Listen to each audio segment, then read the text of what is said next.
Қыздар ең бірінші дублирингланатын жерлеріне дублирин жабыстырып аламыз. Яғни мынау шалбардың мынау оң беті дейтін болсақ, я мынау оң жақ бола ма вообще? Оң жақ, я? Шалбардың оң жақ бетіне осылай дублирин жабыстырамыз. Мынау оң беті бізде. Мынау несі? Екінші қарама-қарсы жағы. Соның астыңғы жағына жабыстырып жатырмыз. Сосын мына жаққа бізде қазір гульфикті келеді ғой, былай. Мына былайынан. Мына жерге ортаға замок түседі. Соның астыңғы жағына тоже дублирин жабыстырып жатырмыз. Одан кейін белдікке жабыстырып аламыз. Белдіктің дублиринін. Одан кейін мынау қалтаға лық бар ғой, соған жабыстырып аламыз. Сосын қалтаның артқы ортына тігілетін осы орынға екіншісін әкеліп арт жақ бетіне тоже біреуін жабыстырып қоямыз. Ол мынау лекалада өзі көрсетіліп тұр. Осы көрсетілген орынға айналдыра жабыстырамыз артқы бөлікке. Мынау шалбардың алдыңғы бөлігі осылай астар жақ бетіне икстеп белгі жасап қойдық. Енді мынау астарығы қосылып бірге тігіліп кету үшін астыңғы жағына оверлок жасап алдық та. Енді осы жерді мына аралықта былай айналдыра тігіп 0,5-пен тігіп қоямыз. Мына аралыққа тікпейміз, тек мына айналдыра осы жаққа дейін тігіп қоямыз. Екінші жақ бетінде тура солай айналдыра мына жерге дейін тігіп қоямыз. Қазір біз тігу барысында мешать етпеу үшін осылай екеуіне тігіп аламыз. Шалбардың артқы бөлігін тікпей тұрып, бірінші алдыменен мына жердегі қалтасын тігіп аламыз. Артқы бөлікте біз просто обманка ретінде тігейін деп жатырмыз. Осыған астарлық қосып тігуге болады. Біз тек қана просто обманка ретінде қазір былай бетін жауып тұратын орын ретінде тігетін боламыз. Осылай орнын сызып алдық, полностью былай. Міне шалбардың мынау артқы жақ бетінде осындай вытечканың орны бар. Сол вытечканың орнын сызып аламыз да, осы аралықты бірінші тігіп аламыз.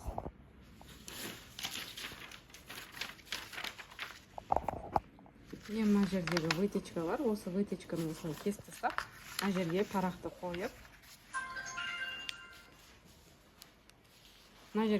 қойып, осылайынан сызып аламыз да, осы аралықты тігіп аламыз. Артқы қалтаға обманка жасаймыз. Тек қана ішін мынандай әдібін тігіп, айналдыра тігіп, бекітіп қоятын боламыз. Ол үшін осылай оң бетіне сызылатын аралықты лекаладағыны белгілеп түсіріп аламыз. Мына астыңғы жағына дублирин жабысады. Содан кейін ортасында тура мынандай ортасын қырқып екі жаққа белгі жасап қоямыз. Және тура сол аралықта негізгі матада да бірдей етіп кесіп дайындап аламыз. Бұның ішіне де осындай дублирин салынған. Енді мынау астыңғы сызығына, мына жердегі тұрған астыңғы сызығын сәйкестендіреміз. Тіпті былай қойып тіксек те болады. Былай астыңғы сызықтарын сәйкестендіреміз. Осы аралықты инемен қыстырып, осы шетін тігіп аламыз. Міне астыңғы жағына осылай сызып аламыз полностью. Сосын мынау үшбұрыштерді осылай астыңғы жағын ашып тұрып, тура тігіске дейінгі, сызыққа дейінгі аралықта қырқып, оң бетіне аударамыз. Оң бетіне аударған кезде осылай аккуратно болып шығады. Осының мына екінші жақ бетіне нені тігеміз енді, астарына қарай кететін негізгі матаны. Негізі ортасын қырқпай тұрып, бірінші тігіп кетсеңіздер, жиегі өте аккуратно болып шығады. Сол себепті бірінші тігіп кетсеңіздер дұрыс болады. Міне осы тек сызыққа дейінгі аралыққа ғана тігеміз да, ішкі жақ бетіне қарай аударамыз. Мынау артқы жағы осылай, мына жерге матаны тіктік. Енді мынаның ішіне саламыз.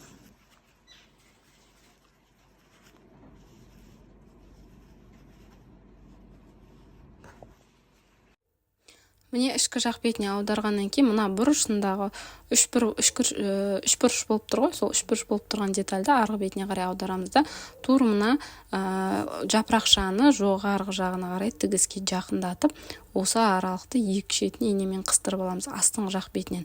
Сол кезде бізге қазір тігуге оңайырақ болады. Осылай бірінші нормасын жақсылап келтіріп аламыз. Мына осылай ашқан кезде мынандай болып тұрады. Потом енді мына жаққа артқы жақ бетіне ауыстырамыз. Біз қазір мына жерге тігіп тастауымыз керек, мына жақ аралыққа. Сол үшін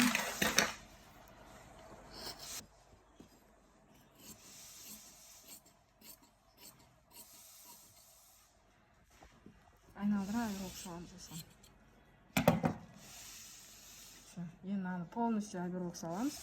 Потом мына жерге бекітіп тастаймыз.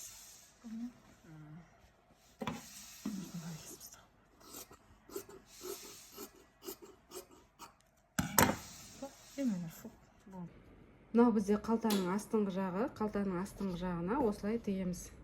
Мына тігісті оверлок жасап алғаннан кейін, міне осындай оверлок жасап алғаннан кейін, осылай шеттерін сәйкестендіріп қойып, мына тігістен уже ортасынан осылайынан бастырып шығамыз. Сол кезде мынау былай ашылмайды мүлдем. А мына жақтары кейінгі тігістерде қосылып кетеді.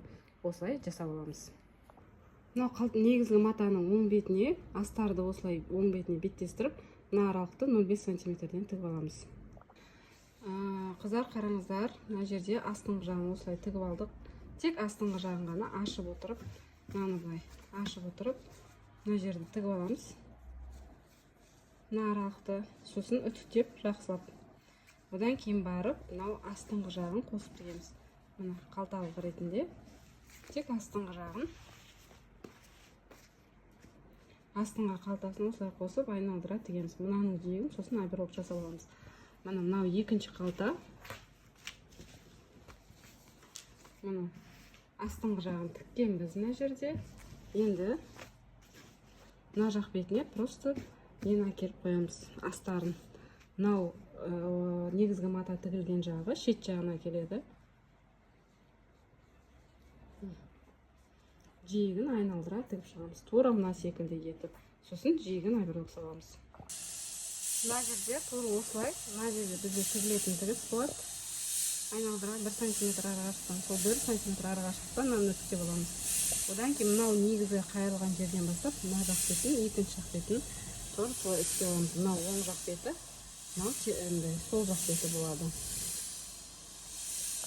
Тура мына жерден бастап 1 см арақашықтан осы жерден. Мынау тұр ғой, сол үстіне көтеріп өткізген. Осы жерден бастап айналдыра былай 1 см арақашықтан тігіп аламыз. Арасында белдікке тегілетін ілгекті де осылайынан ішіне қарай қайырып тігіп кетеміз, кейін бастырып тігеміз. Астарлық матадан тура осы гүлфектің размерімен бірдей етіп осылай кесіп аламыз. Ол бізге қазір ұзындығын 25 см етіп аламыз. Неге тігілетінін көрсететін болам. Гүлфекті де айберлоктап осылай дублерін жапсырамыз. Шалбардың мына жанына, мына ортасына, мына жақ барлығына айберлок салып алдық. Мына орта ашқанда былай тұр. Ары қарай тігісті жалғастыру үшін міне мына астыңғы жағына, тура үтіктеп қайырған астыңғы жағына мына жерге тігіп алдық. Қолына айберлок салдық. Мына жерге де былай ашып тұрып, айберлок салдық. Былай қарайда, былай қарайда. Мына. Енді қазір екінші жақ бетін әкеліп қосып тігетін боламыз. Міне осылай закрепка береміз. Мына жақтағы астындағысымен бірге кетеді. Мына жерге дейін. Міне осылайынан тігіп аламыз. Тігіп алғаннан кейін барып, мынау үстіңгі жақ бетіне тігуіміз қажет. Үстіңгі жақ бетін осылай қайырып, нараға тек үстін ғана тігеміз. Асты екеуі екі бөлік болу қажет. Мына жерге замокты осылай инемен қыстырып аламыз. Мына астыңғы жағына тиіспейміз. Тек мынау үстіңгі бөлігіне ашып тұрып, осы жерге замокты тігіп аламыз. Міне замокты тігіп алдық. Енді ашып көреміз, қалай болып тұр. Себебі астындағы детальға қосып тігіп тастасақ, біздің замогымыз ашылмай қалады. Міне екеуі екі бөлік тұр. Енді осыны ашамыз. Так, міне осылай ашылу қажет. Енді мынаның үстіңгі жағына біз гүлфектің әдемі рисункын түсіруіміз керек. Ішіндегі тігістің өзін түсіруге болады, немесе 2 см қайырып қойып, осылай мен секілді полностью қойып, жиегін айналдыра сызып алсаңыздар болады бормен. Осы гүлфектің өзімен сызсаңыздар, тігісі өте аккуратный болып шығады. Енді мына жерге кішкентай белгі қойып кетеміз. Бұрышына тура осы қайырылатын аралыққа қойып кетеміз. Себебі осыдан төменге қарай астыңғы детальға қосылып тігілуі қажет. Міне осылай сызып алғаннан кейін енді осыны полностью үстін бастырып тігуіміз қажет. Бастырып тіккен кезде тоже замокты ашамыз алдыменен. Сосын мынау бір жақ бетін, мынау белгілеп алған аралыққа дейін ғана өстіп бастырып әкелеміз. Астыңғы жағын қараймыз, осылай осы астыңғы деталі қосылып тігілуі қажет. Міне осылайынан мынау астыңғы жағын былай алып тастап, қайырып тастап тұрып, өзін ғана тігіп аламыз. Мына жерден бастап, мына жаққа астына дейін қосып аламыз. Мынаны закрытый еттік. Мына астындағы қосылу керек. Мынаны қосамыз. Қосып істейміз. Осылай үстін закрепка береміз мына жерге. Мына жерге сосын жақсылап закрепка береміз.